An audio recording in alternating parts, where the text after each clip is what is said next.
Ladies and gentlemen, boys and girls, welcome to the ATL Falcons UK podcast. This is episode 121. Worst case scenario, like the sausage. We tried. Don't worry about it. No stress. Tonight, me and the boys will be reviewing the lads' trip over to Berlin, running through what they were unfortunately there live to see at the stadium, and then, of course, moving on to the Panthers game before we do Rookie of the Week and everything like that. Mark will be with us shortly. He's just otherwise preoccupied, but he won't be too long. So we'll get the show started in hopefully a more positive light. Liam, Cal, how was your trip to Berlin? Please give me some good news. I've just noticed the episode name. I've the first time seeing it. That's class. I like that. Thank you. I'll take that one. That one's me this time. I think we could have done with a few others, but I think we kept it more PG, which is good. Yes, a little bit. The trip was unbelievable. Like honestly, start to finish. Apart from even the game, we'll get into the game, and we played well. It's just we beat ourselves once again. But the actual trip, like Liam will say the same. Anyone fans watching or any fans that went over, it's an unreal fan base, and the commitment we have as fans, like the amount of Americans that came over, the amount of Americans we've seen as well, mostly Falcons fans. There was a lot. We had a lot more fans than the Colts in general, I think. Nice. It was loud in the stadium, probably slightly to them at times, but just because the home game sort of teams other fans sort of favour them. Yes, but honestly, there was loads. You had the fan march from the pub to the ground on the tube, and that was full of Falcons fans. Either literally hundreds, probably even up to 1,000, probably more than that. I don't know. It was just there was singing outside the ground. There's stuff going on. The Saturday day was at the pub. Loads of Falcons fans. Took about 4 hours to get a drink, but apart from that, it was a great time.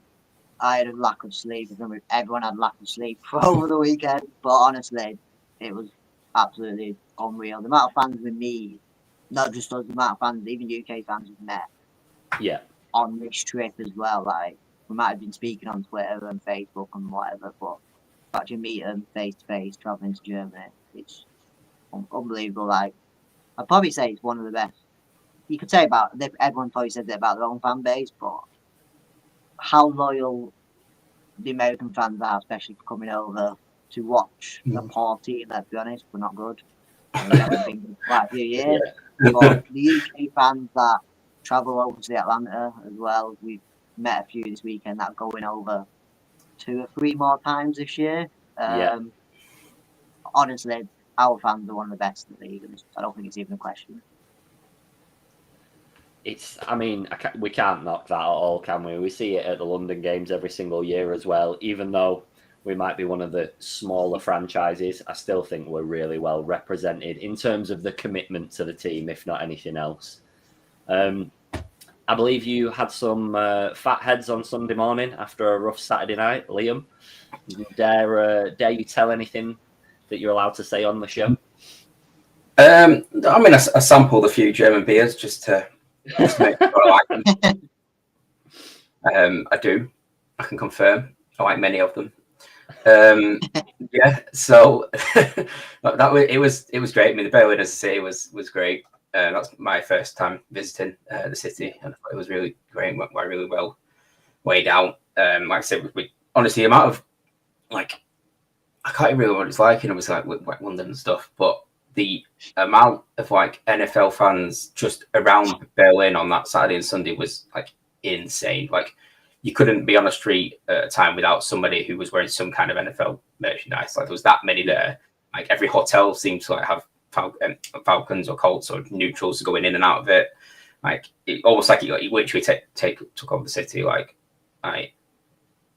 was thinking of it just you'd see some there now and again. I know there's a lot of people going to watch it, but even still, it just felt like the whole sort of weekend was dedicated to this, and it was just really great to see how much effort they made, to get it noticed and to get sort of a buzz around the whole city, and having different events on, there's stuff going on with flag football game, I think, in the middle of the main sort of square, had different events, different people doing all sorts of different stuff, throwing challenges and things like that. We didn't get involved because we're Falcons fans, so we'd probably lose. But it was great. And so we saw loads of different teams. Obviously, met quite a few people on the plane. Fellow UK NFL fans, but they supported neither team, and they were still traveling to Germany just to watch a neutral game to them. So it's just obviously people are just desperate for more and more NFL content. It just seems to be growing and growing. And obviously we met other German fans who were excellent over there, and tons of fans that come over from Atlanta and other states over there, and they had a great party atmosphere. Obviously it's a little bit further for them, so it's some European vibes. And obviously they brought the party as they always do. So overall, great weekend. The game, the result could have gone better. The game was maybe closer than a lot of people were predicting. We did sort of speak to fans in general just to get a bit of a vibe about how they thought the game was going to go. There was a little bit of optimism, but mainly, it was quite pessimistic, I would say, just because of how recent weeks have gone, obviously, and the way we've been performing. So that didn't surprise me. But we actually, made it quite competitive, so that was good.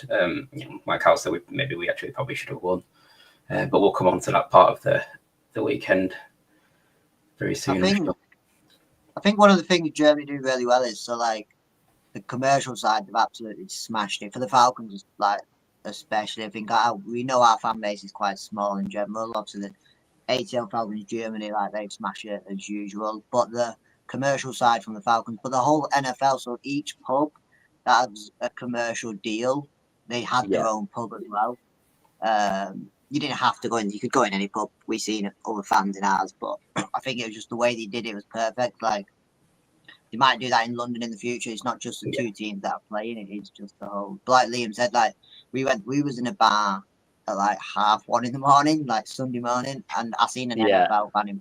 It was just a random bar, a bit out of town basically, and it was just to see anyone at any time wearing an NFL shirt. It was unbelievable. And then the bit what the Falcons put on in the art museum was really cool. We've got a few pictures and videos of that.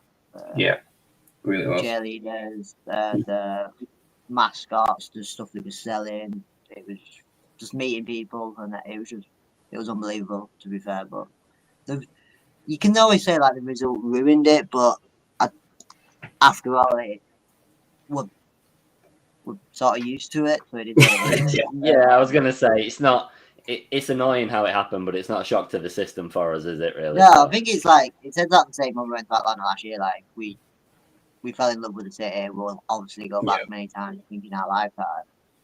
And it did. I didn't come away from that, on the plane back thinking, "Oh, I'm gutted we didn't win." I was just I am gutted we didn't win. We didn't ruin the trip. This didn't ruin the trip. It was just a bit of frustration. And then, honestly, meeting the UK, especially Falcon fans, I think we're not a lot bigger, but there is a lot more out there. So anyone who's watching this, just hit us up.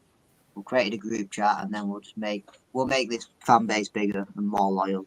Or if you can even get more loyal at this point. I was going to say, you're asking them for blood if you want them to be more loyal than we already are. We've not seen many good times in the last 7 years, at least, have we? So, quality boys, good stuff.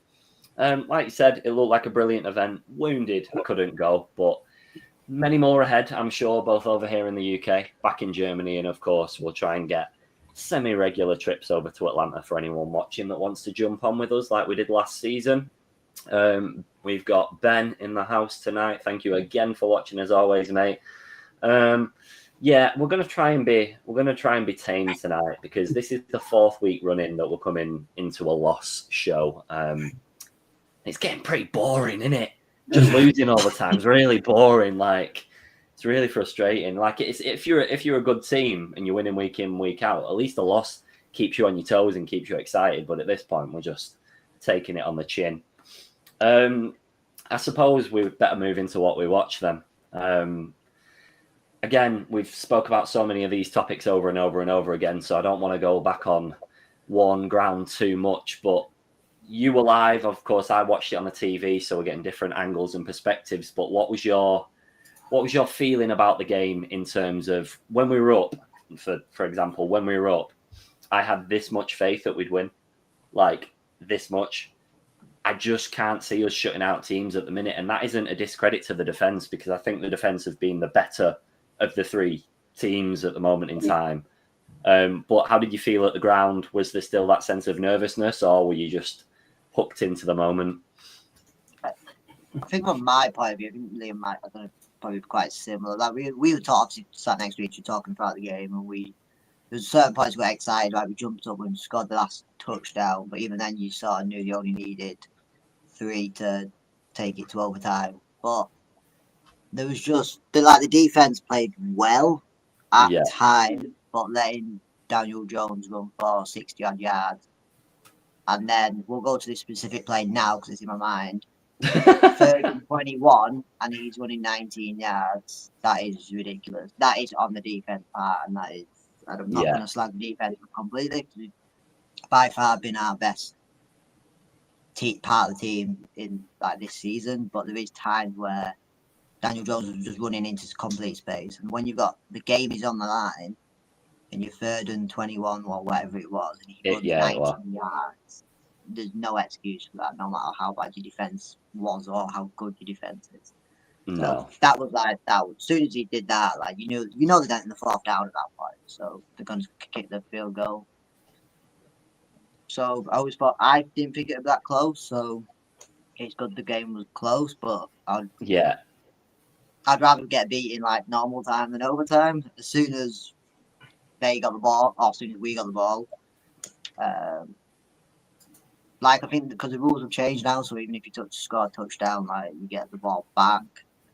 And I think they did win the toss. Like I was getting confused because he did the toss twice. I think at one point there was confusion, not just in the stadium. Like they had to. NFL even tweeted it all out, clarifying what happened with the toss and everything that like went wrong in the process. So God knows what it was like in there. Just thinking. Nobody knows I think that's one of them calls that I think one of the guys that came over, Tommy, was saying like because even if you scored a touchdown now, the other team get the ball anyway. So you'd always, I don't know if we ended up winning the toss, but I think that's a rule that you'd always then you'd want to receive the ball second, surely, because I don't know, maybe that's you can try and shut them out and then play from there. Then you only need a field goal to win. But the overall game wasn't bad, but I think it's one of them games where we once again beat ourselves compared to them beating us. I think they're a good team. I think we can be a good team. We've got the players. We don't have the coaches, and we'll probably get onto that again, which is the same conversation for the last 7 weeks, even when we win. Yeah. But yeah, it's absolutely frustrating. But we left as soon as he ran in for that touchdown. I think me and Liam was basically on the train of that. Well, as soon as we seen him run through, we were literally straight down. So yeah. I could tell you sent a photo just as it was happening. Obviously, there'll be a tiny delay in us watching it to you actually seeing it.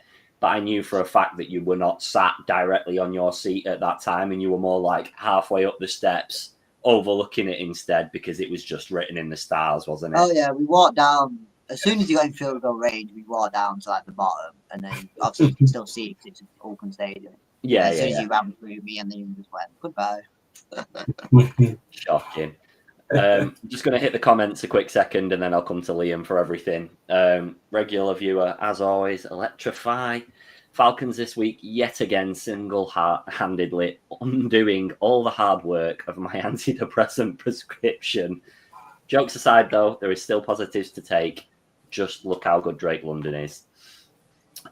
Definitely one huge positive. So much so, I'm actually repping his jersey today, and you can't see that. I just realised how high I've lifted my jersey, and you still can't see it. So I'm repping the London jersey today.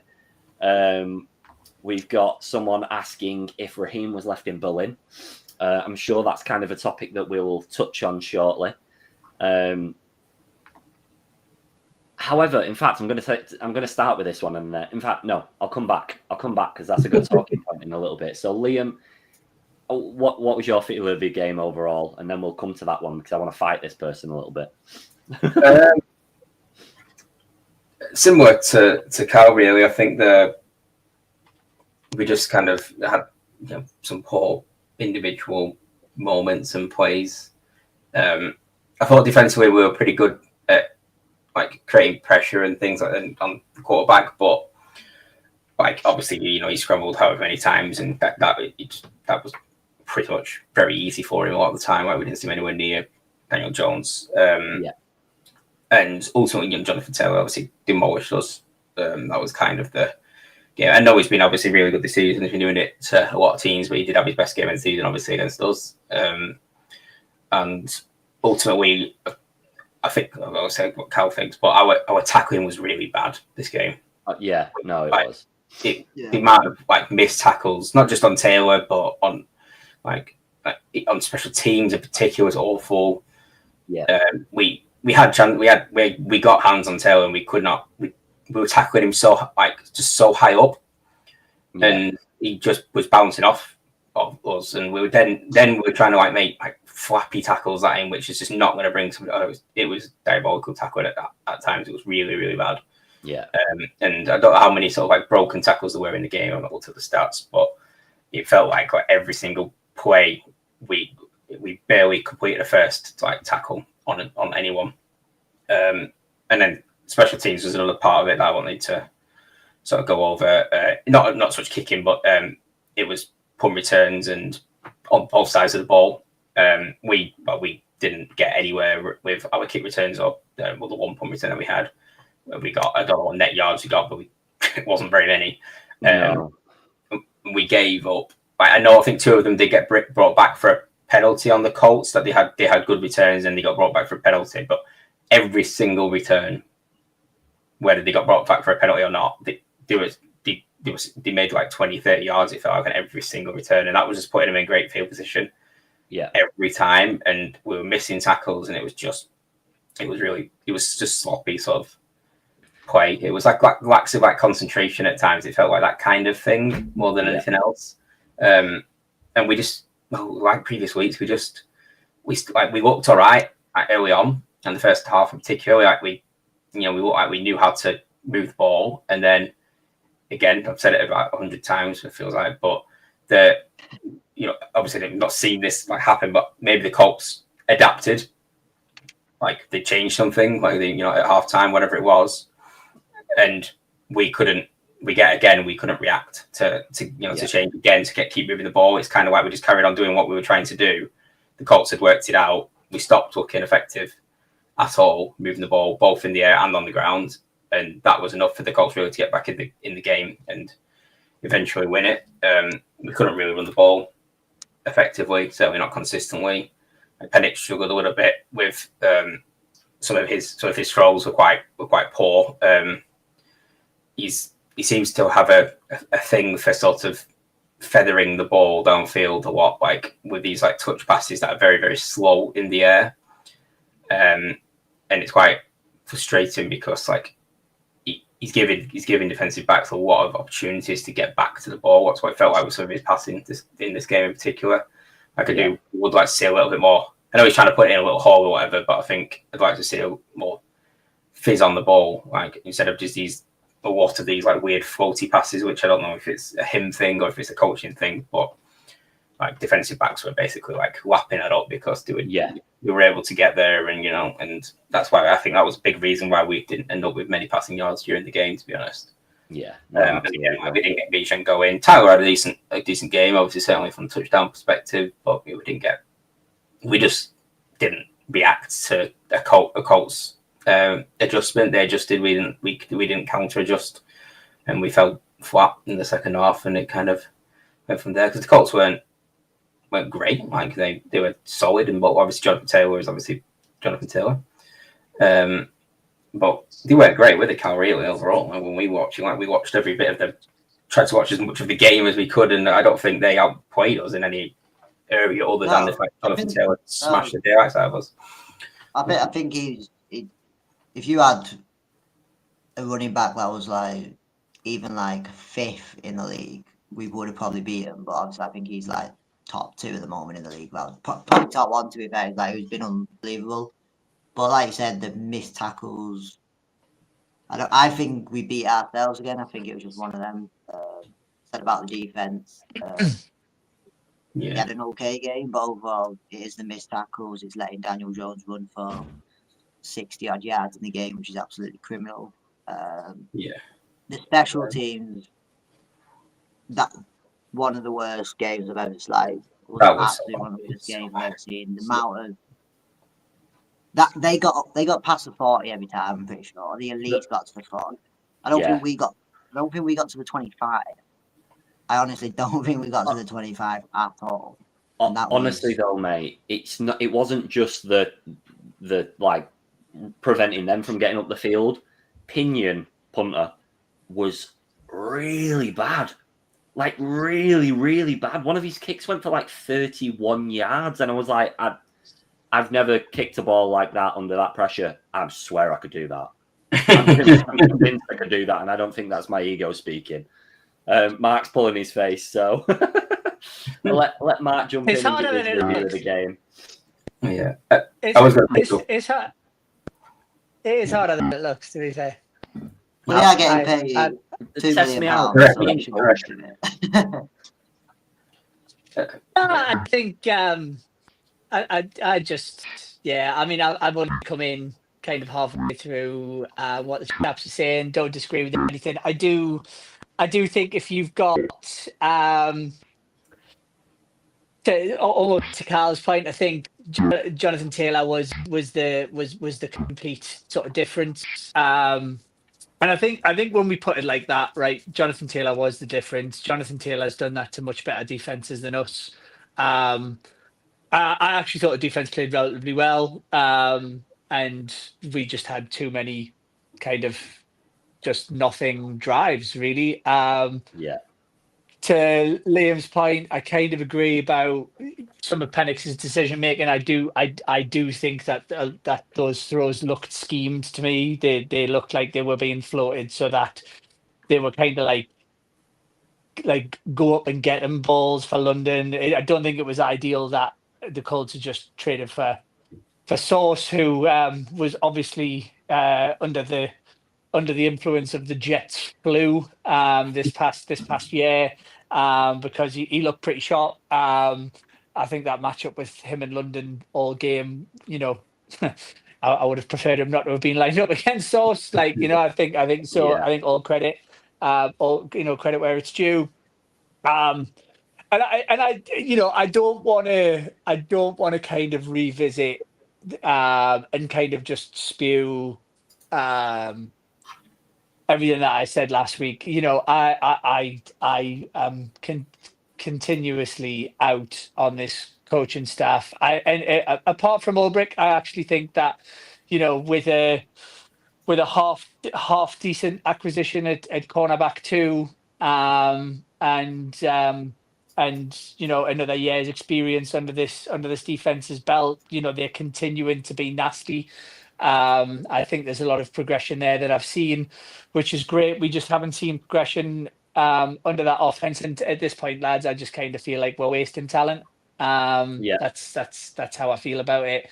And the special teams thing just kind of really, really embodied everything that's going wrong with this team at the moment. They're not being coached properly. Like, it is not, I say it all the time, this is not a complicated game. Your job on special teams is just go and hit the guy that's got the ball, and they weren't doing it. Special teamers don't tend to be first teamers, so I think we can pretty much put a pin in the fact that our non-first teamers are not good enough. Because if you can't play special teams, you can't play in the first team, guys. Do you know what I mean? Like, that's just how it is. So yeah, overall, I wasn't surprised. I mean, I've got a good friend of mine who's a Colts fan, and I said it all game. Don't worry, because we're going to lose this. Like there is absolutely no way that we are going to that we're going to get this across the line. Because I never trusted that we would. If I'm 100% honest. I always felt like there was just a mistake coming, and they weren't. And I think one of the notable things was that there weren't a lot of big mistakes. There were just a lot of little ones, and if everybody, especially across your special teams, is making a lot of little mistakes, then teams like the Colts, who were 8-2 coming into Berlin, they're going to punish you. And I think, you know, I can, it's done, boys. You know, this is another season for me, which is over. And I just I can't see them not making hard work of every single game till the end of the season. Well, it's fun you say that because we got the Panthers next, and we know how that went last time. So I cannot wait to jump into that one. Well, my question back to you in light of some announcements that have come out today. You know, the Giants have done it. You know, Giants have just gone. No, I mean, I do feel sorry for Dable in a weird kind of way. You know, you lose your kind of your offensive trio, as it were, and you're going to look ass cheeks. I don't care what team you are. If you lose QB1, RB1, and receiver one, you know that's tough for anybody. Yeah. But Giants pulled the trigger. Well, I think we're probably fairly confident that we're not going to. But I raise your fairly confident, and Raheem has just said in the last 20 minutes. No changes of staff are coming in Atlanta this week. We've got a really good group. I do. Yeah. Do you know what the best thing would be now is Blank firing him. That would go down a treat. So he comes out with that statement and Blank just goes, "Wait a sec, you're fired." Honestly, that would make my week. That would be unbelievable. I mean, but that's kind of my point, right? Is I don't want you. I wanted you to fire coaches 3 games ago. You could have maybe given yourself a reprieve, like slightly, 3 games ago. I don't care about you firing coaches right now. It's you. It's your ass. Your ass is the one that I want out the door. So you know, do all the coaching changes that you want from here on in. Like you have, you know, you've burnt all them bridges for me. So yeah, absolutely. So my question back to you is, what's it going to take, boys? Do we think Blank's just going to do another? Oh no, this is it for the season now. At the end of the season.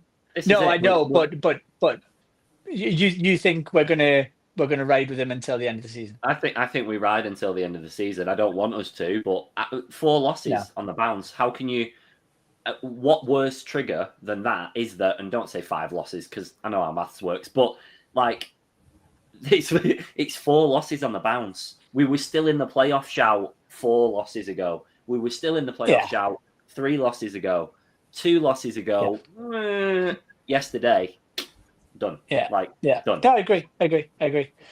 It's almost like that Mick McCarthy meme, and you know, our UK audience will understand that, you know, it can't carry on like this, can it? It can. It can. Yeah. Oh, it can. And you know the worst thing is, we don't have a number 1 draft. We don't have a draft pick next year either. So.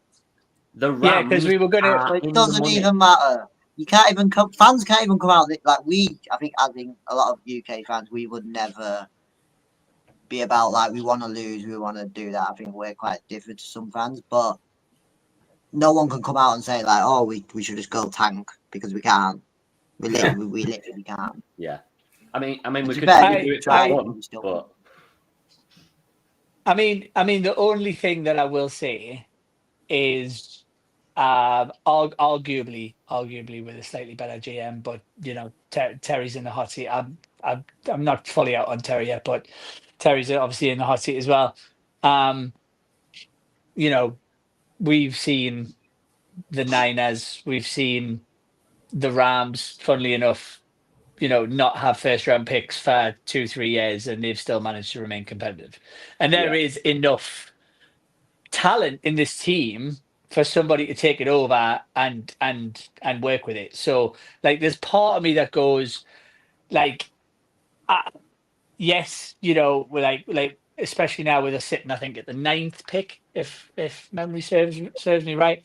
Yeah, the Rams are probably rubbing their hands. But all I'm saying is I don't draft capital is valuable, right? But I think we've at least started to see James Pierce Jr. start to be involved more and Yeah. start to show why we drafted him. And that there's part of me that goes, yeah, okay. Like, I mean, I don't know. I mean, Liam, college season this year. I don't think it's going to be a. I don't think it's going to be a superstar first round draft, but there's Some good certainly points. Some this is like pieces there. It it'd be doesn't nice to feel like it's. have one. Yeah, of course, it would be nice. Yeah, for sure. Right. It's a luxury we're not afforded at the moment. No, you make your bed, you lie in it. Yeah. Gonna jump into the comments real quick because all the Berlin boys are here for you, Liam and Cal. So we've got Aidan watching. You'll have to tell me how many of these people you saw, how many you saw with a pint in their hand, and if you don't know who they are. So I'll go through as always. I remember Absolutely no chance. very, very clearly. Liam doesn't know Absolutely who he saw. no chance Carl remembers anybody's name. I remember Aiden's. That's one guy. Lovely. Everyone knows Paul. Of course, Paul, as always. Paul, mate, thank you for your voice notes, but I don't like some of the language you were using that was incited by Liam at silly o'clock in the morning. So watch yourself. we can block you here. Liam might not even remember these voice notes. I don't. I remember that. There we go. I don't remember what I said. There we go. But that's from Paul. Belated good evening, chaps. Cracking weekend despite the score. Dino, that we've known on and off for years now, of course, was back over in Berlin with you boys as well. So thank you for joining us. Aidan's back in saying, see you for the Super Bowl, boys. Brilliant. We went out last. Yeah, it would have been last night. So after the game, we went to another bar, and Aidan was saying, if we get to the Super Bowl, we're going back to Berlin. Even I found it confusing because I'd probably go to Atlanta if we got to the Super Bowl. And yeah, he was quite drunk, so I'm gonna guess we're probably not going. One, we're not going to Berlin, and two, we're not going to the Super Bowl either. So give him benefit of the doubt there. You never know. I do look forward to booking my flights to Berlin in the year 2065. We should be rather old, grey, and decrepit by then, my friend, but we will be there nonetheless. Already am. We've got Dino back in again, of course, just reiterating what Liam and Cal said at the very start of the show about how good of a trip Berlin was. Dean got back today, the same as you two did, so thank you for jumping on, boys, because you should be in bed having a kit, really. Let's have a look. What else have we got? We've got all sorts. As we've just covered, Raheem ain't going nowhere. I completely agree. Unfortunately, I can't see it. Paul's saying a little tick next to Raheem bingo card. Raheem mentioned, of course, so standard. And then our next brief topic of conversation, because I think we're all unanimous in this decision. Dean says, I think Zach Robinson needs to go. Way too predictable. Are we past this? Do we know this? Have we accepted this now? we've accepted it weeks ago. I think it's one of them where, to be fair, I don't think it was the worst play calling game he's had. I think it was an improvement, but it was still, some of it was still shocking. Well, it's just one of that marks. We could speak about this conversation every single week, and I think we will do until he. Yeah, but I think Dean just kind of hit the nail on the head with the word he used. Predictable. I was texting you boys during the game. If you take Drake London off the field, guess what, lads? This is going to be a run. We're going to we said that. Yeah, well, we literally said the same stuff. Yeah. We've said for weeks how we have said for weeks how shallow the playbook is, but stuff like that is insane. We don't have that many star players on the offense at the moment in time. You've got London, you've got Bijan. Pitt's on his day. He's obviously a weapon, but we don't utilize him in that way. So teams don't double team him anymore and things like that, particularly. Yeah. if London isn't on the field, oh yeah, you must just be pinging it 40 yards down the field to Mooney. Mooney, who dropped 3 easy catches, one of which was very notable at a very crucial time as well, might I add. So there was one play which I remember. I can't remember much. Screen before there was I think we were something like 3rd and 10 or 3rd and 9 or something like that, and Zach Robinson called one of the worst screenplays I've ever seen in my life. Called throwing to Bijan like 4 yards back, like behind the line of scrimmage, and there was literally a corner in his face when he caught the ball. The ball. Yeah. Like, firstly, why are you calling a screenplay on like 3rd and 10 when we've not had a successful one all game? And why are you calling that one when either they read it like a book or the block? I don't know what went wrong with it, but it was like a completely busted screen. It looked just like I just remember seeing it like, I cannot believe you have just called that play. Like it's the most ridiculously bad thing I've seen. I think those 3 calls I think there was about 7 minutes left, and I think we was putting it in the chat and was like, let's run the clock down a bit. Let's get it down a bit. And I get it. You want to get down the field as well. Perfect. I get that. He threw 3 balls, and obviously none of them was caught. He wasted like 12 seconds off the clock or something. You're like, what? And I get it. In the end, it sort of worked out because we let them in literally 10 seconds later because it was embarrassing. But you run down the clock at times when you need to. I know. And there's little things like in that drive towards the end when Tyler went in, and like I'm sitting there screaming, they're just gonna let you in. Like they're just gonna let you in. So like at least just get like force yourself down on the goal line. Like burn another 10 seconds, because it did get to that point where where I was like, well, this is predictable. This is like they know what, and that was the point of, to Danny's point, the awful 38-yard punt, and it's just like if you're gonna make them come at you with one, I think it was like 140 or something like that, 142, something like that. If you're gonna let them come at you 142, like even if you boot it for a touchback, like 40, like we gave them the ball pretty much in our territory. Yeah, they got over the 50 with it, didn't they? Immediately. So it's stuff like it's so unforgivable. Like every week they find a way to astound me by not just doing the simplest of football stuff. It is really, really frustrating. And there's one more thing about time. I think one of the first we got a timeout in the second half, and I think me and Liam spoke about it. So they've done the timeout, and then they're back in the huddle, and then they ran the play at like 4 seconds to go. And I'm thinking, you've just had a timeout.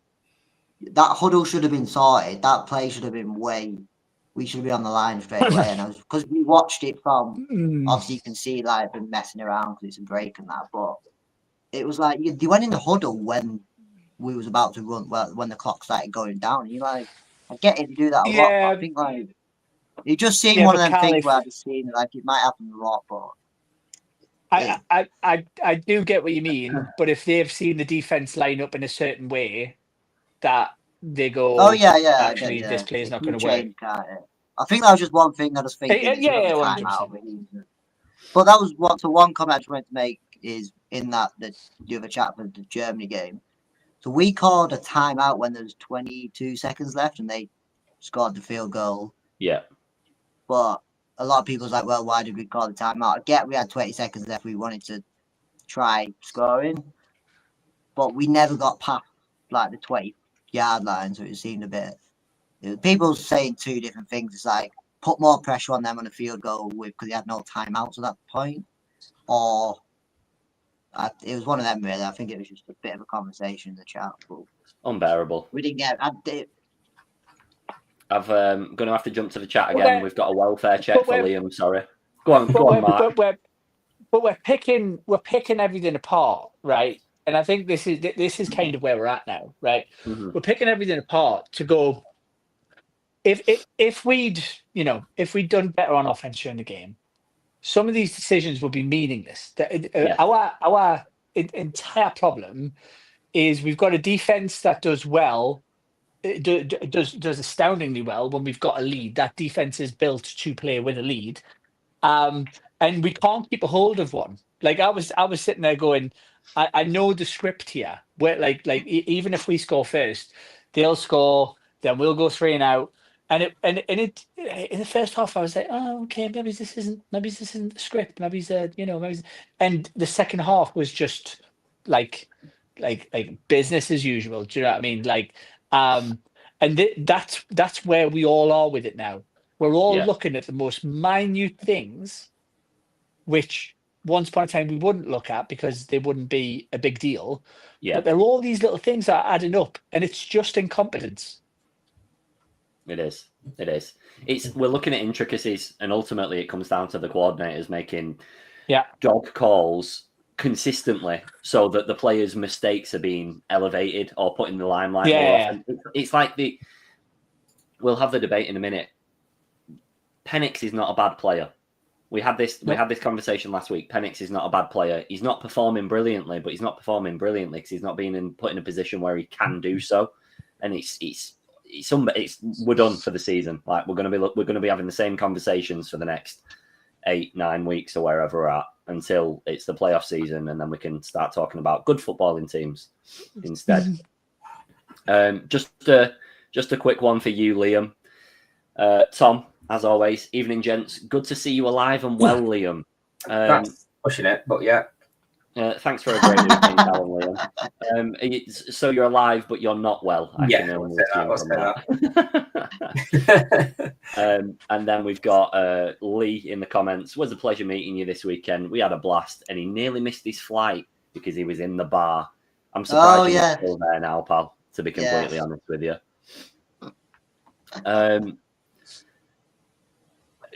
Does anyone want to rant anymore, or should we flip the show? No, are we done? Are we sick of the ranting? In which case, I'm going to lead to Liam's segment and hope that you've had the opportunity to consider some rookies for the week. Maybe I've not got a general rookie. I'll double up. I've got our rookies covered. Perfect. Which is good. It's good. Stunning. Based on that, then, Aidan, you have given us the perfect segue. It's all about us seeing with the rookies, and then take it from there.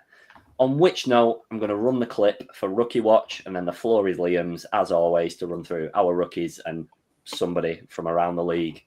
Hit the clip, hit the throne. It's his happy chair.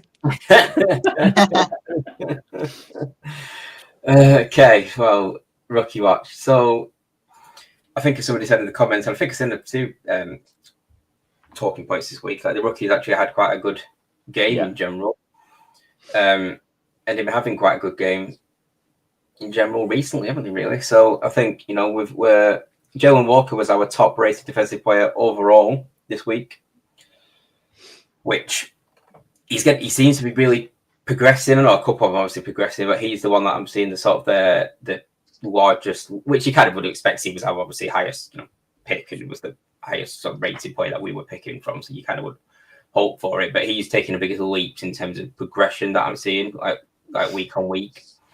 And I'd really like his overall play. His tackling was pretty good in a game that we didn't tackle very well in. Obviously, he got a sack, and like overall, I think we heard his name a lot with the tackles and just a lot of positive sort of like plays from him all game. Again. Xavier Watts was our second best rated rookie after Walker. He had another solid game all round. He's another player who just looks like he looks very polished at the moment. I would describe him as, like, for somebody who is a rookie, he does look like an overall sort of like quite polished. He looks like he fits right in the NFL in his sort of style of play. He looks like somebody who could have been like a 3-4 year starter like already. He's starting to get his consistency together. And I just think he's another one that I think is a very solid pick for us, and I really like him. Where he's going, James Peace Jr. got a sack as well. and overall he was pretty disruptive in there. I think we said okay, and we pressured Daniel Jones pretty well. There's a reason why he scrambled so much. And that was because we forced him into it. Our problem was when he did scramble, we had nobody anywhere near him. That was kind of the issue, and we were forcing him to the outside, and he wasn't comfortable. But what he was realizing is that gaps were opening up, and a lot of the time it was sort of our rookie players who were forcing those scrambles. It's just that we couldn't really do anything when he got out there, which was a little bit disappointing. I know he's not a rookie, but again, Sam Roberts was our second highest rated defensive player overall, and he might be the greatest player of all time. That way. It just comes out of nowhere and just delivers every single week. So I think overall, I think that everyone was kind of good for us. I think Billy Bowman, I can't remember seeing. I don't know how much he played this week. Did anyone really clock how much game time he got? I didn't really hear much about him, to be honest. He missed that. That Tyler Warren patch, which was the high one, really high. Floated quite high. I thought he was almost unlucky that his target was, arguably the biggest receiver he's probably ever been up against. So I kind of felt sorry for him. I think I've seen him in a couple of snaps where he kind of did his job, but think he's I don't think we necessarily expected Bowman to no, he was obviously more of a middle pick, wasn't he? So and he's still coming back from an injury, isn't he? So I didn't realize it was actually Bowman who was, I'd say, near Warren, whoever's nearest to Warren. Which I when I saw that play, I did not think he was going to catch it, and then I realized he's obviously got the longest arms I've ever seen, and just reached up and managed to catch that ball. Well, he would have had to be like a 6'4" corner to get anywhere near him. So I'll give Bowman some credit there. Overall, very good. I don't know. I have picked a player this week. It is a little bit controversial just because of the way that the team is trending. But I do need a defensive. I do need a defensive lineman on my roster because I haven't got one yet. So I am going to give it to a Falcons player, which I think is a weird time to give it after we were on a losing streak. But just as I said, I feel like this player is obviously trending the right way while our team might be trending the wrong way. Yeah. So I'm going to give it to Jalen Walker because over the last 3 weeks, I do feel like he has really come on a lot in his overall play. Like we saw 2 sacks last week. We saw another sack this week. We saw a lot of tackles this week. He's becoming a constant name that we obviously when you're at the ground, you constantly hear the announcer say who made the tackle every single time, and heard his name a lot, didn't we? We heard obviously Jonathan Taylor's name about 1,000 times. Because we were laughing at that every time he said, and the ball carrier was. So we don't need to hear again if the ball carrier was. Everyone knows. But luckily, Joe Walker was one making lots of tackles, and I'm gonna say I think we've got a really good player, so I'm putting him in. He's going in my team. We like to see it. He's going in my team. A Falcons player in the rookie watch roster makes a nice little change there.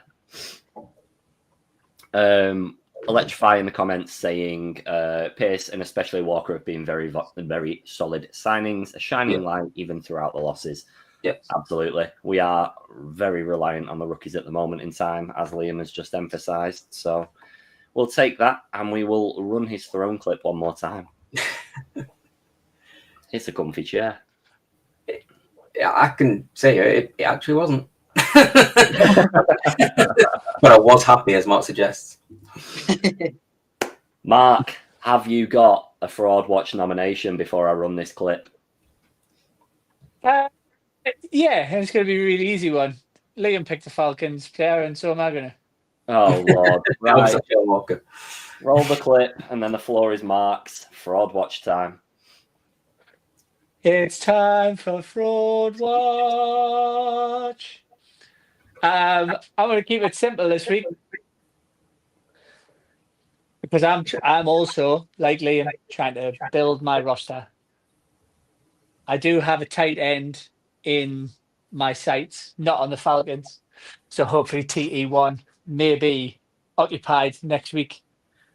This week, we're going to bolster up the special teams. Bradley Pinion, you are hereby officially on Broad Watch. Absolutely disgraceful showing. I don't think he's done a very good, fair to middling job for quite some time now. Not that there are many sort of big name punters out there.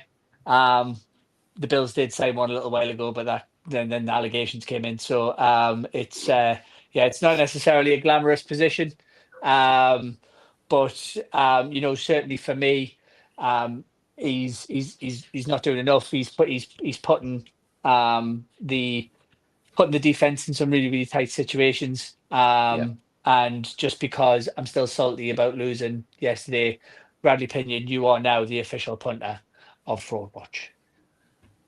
I hate to see it, but I can't disagree. So let's run that clip. That was a very quick Fraud Watch. No analysis needed. The human eye did the job for us. I also have a controversial point to make after watching the Patriots versus the Buccaneers this week. We should. I'm almost at a point where I might just cut everybody from Pro Watch, and then just put all of our team in there because the Bucs look awful. Carolina look awful. The Saints still look awful despite winning this week, and somehow we are third in this absolute dung pile of a division. So I might just go ahead and cut everybody, and just and when we run the clip next week, if we lose to the Panthers again, the F on Fraud Watch is just going to be our logo, because this is it's big. I'm getting a nosebleed up on the moral high ground right now. Talking about other teams' players when we are in this awful division around awful teams. It's got to be the worst division, right? It's 1000%. And don't get me wrong, the AFC South is pretty minging, but like I can't think of another division in football that is just spouting absolute, just honking football week in, week out. Even when you look around at the comparative divisions in terms of wins and losses, you're looking at the AFC North. Steelers are 5-4, Ravens are 4-5, Bengals are 3-6, Browns are 2-7. Player for player and team for team, they are still not as bad as us. I know their score lines indicate that we're of a similar ilk. We are not. We are not in any of those teams' ballparks at the moment in time. I would not want to play any of them. This is a whole different pot of gravy that we are currently residing in, and that's what makes it so galling when we have 8-2 teams come, and we'll take them to the end, but we're just not good enough to finish it off. Do you know what I mean? Like that's what's more frustrating about it for me, And we discussed this like last week. If we'd had a kicker in the game against the Bucs and the game against, I can't remember who it was now. But it's such fine margins that we could be maybe one of the best teams in this dung pile. And honestly, like the Bills, I know they got turned over this weekend by the Dolphins. And maybe the Bills just aren't that good. Maybe that's what that is. I don't know. But can I just quickly, I don't know if you talked about it. Zane Gonzalez, look, all right, like 2 for 2. serviceable. 2 for 2. Kick the ball. Yeah. Like let's not get ahead of ourselves. But I'm trying to brighten the show up a little bit. But like that might not have been a bad pickup. It's a shame we're 10 games too late, but I, Silver we're linings. on slim pickings for positives, aren't we? So I will give that as a positive of the week. A kicker doing his job is what we've been reduced to over the last 4 weeks. Yay! Woohoo! Party poppers and everything. I was just looking at the other divisions just to see if there is anyone even near as bad as us. You look at the NFC East, the Eagles are 6-2, the Cowboys are 3-5, the Commanders are 3-7, and the Giants are 2-8. So again, comparatively, they're actually worse than our division. I still wouldn't want to play any of them.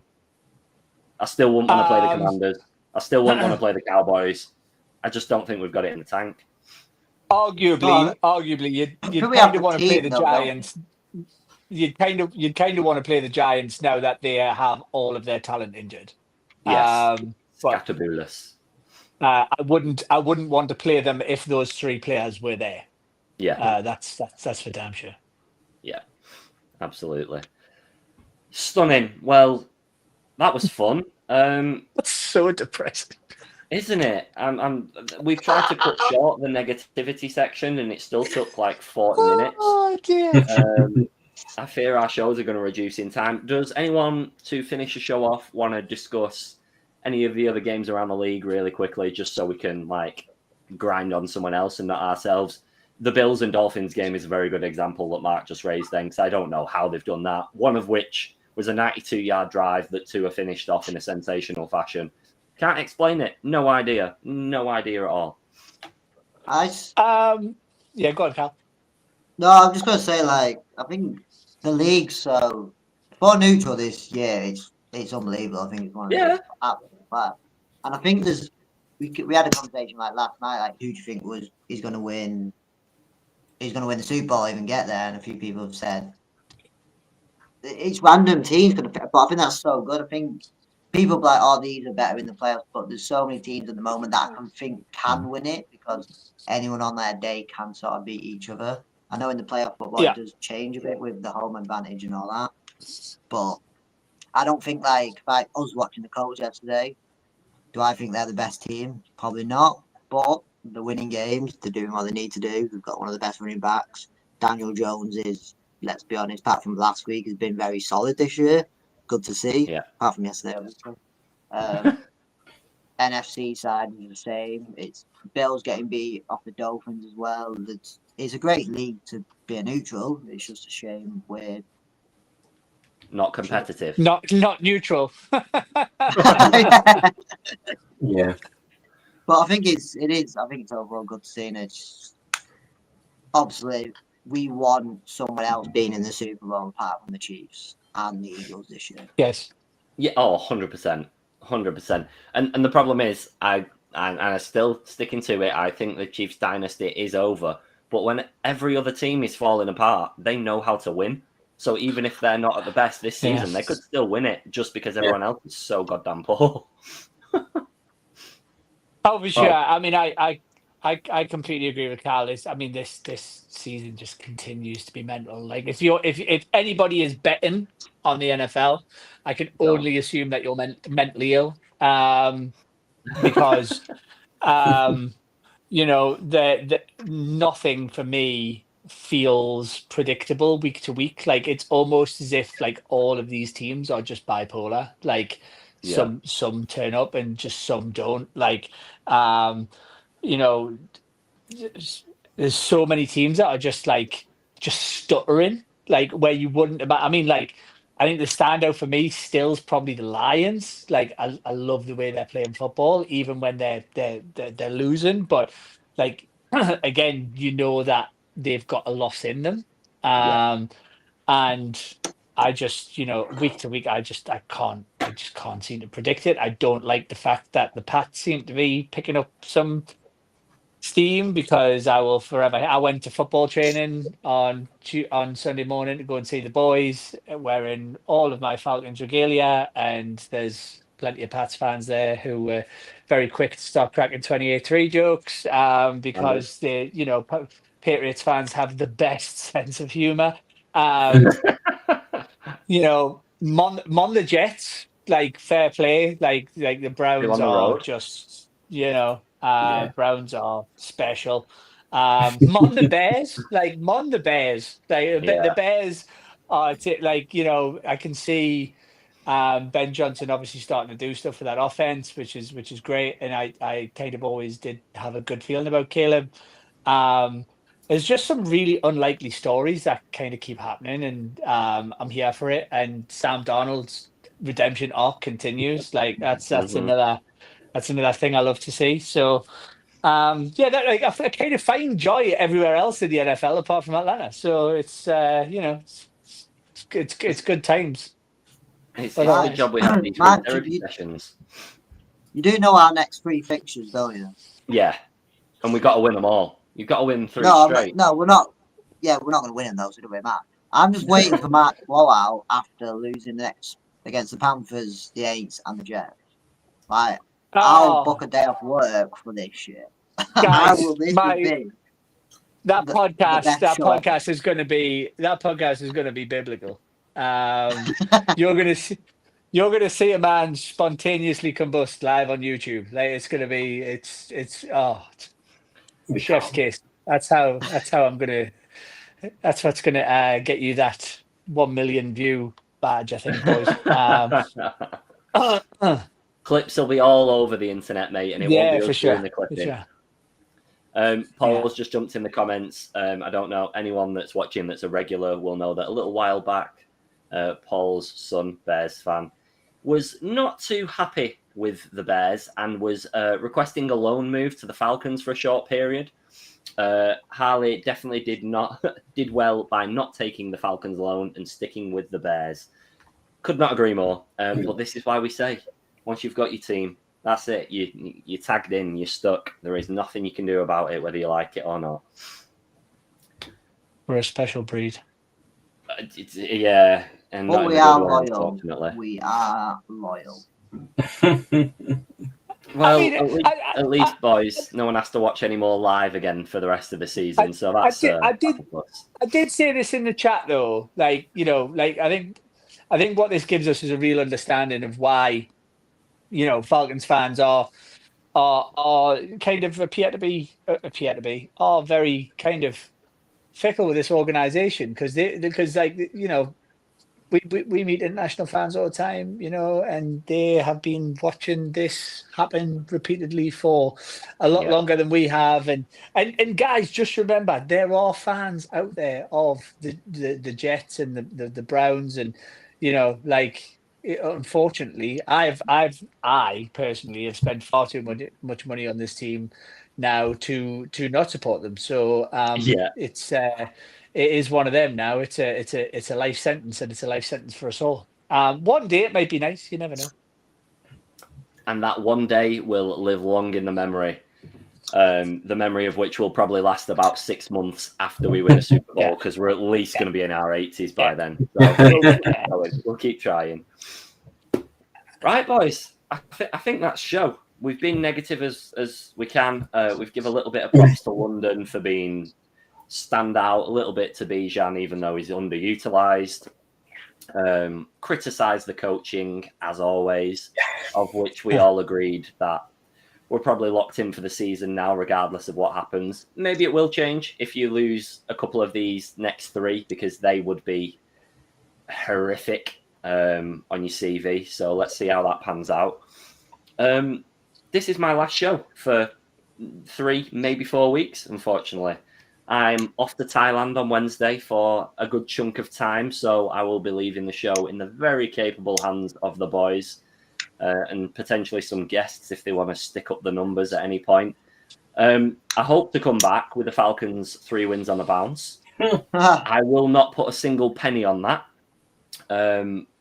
So enjoy, boys. I will be watching from afar.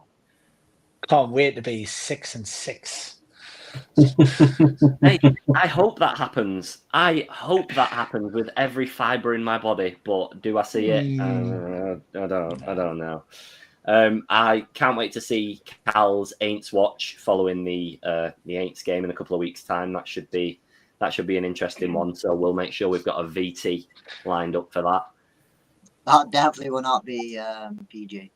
Family friendly. Yeah. We'll cut the show, open a new show, and do an explicit one, just like a 5-minute segment, Oh, and then no. we'll Don't start giving us. Especially if it Don't goes start the giving way us ideas it may about go. that. we'll have a PG show and an after hours after the watershed show. Oh dear.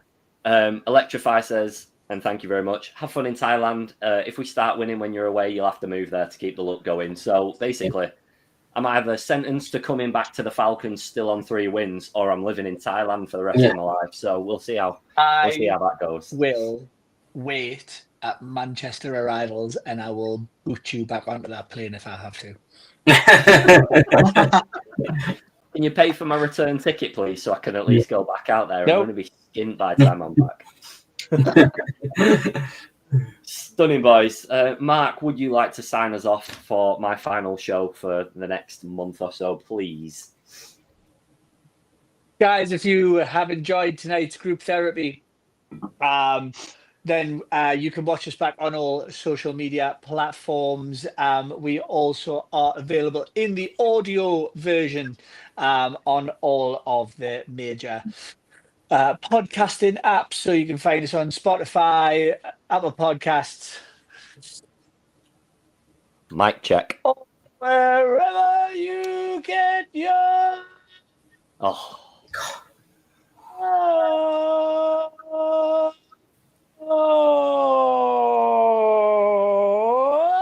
podcasts. Came back strong. It came back strong. It sounded like I dropped it a semitone. That's what I Oh, get. yeah, for having the voice.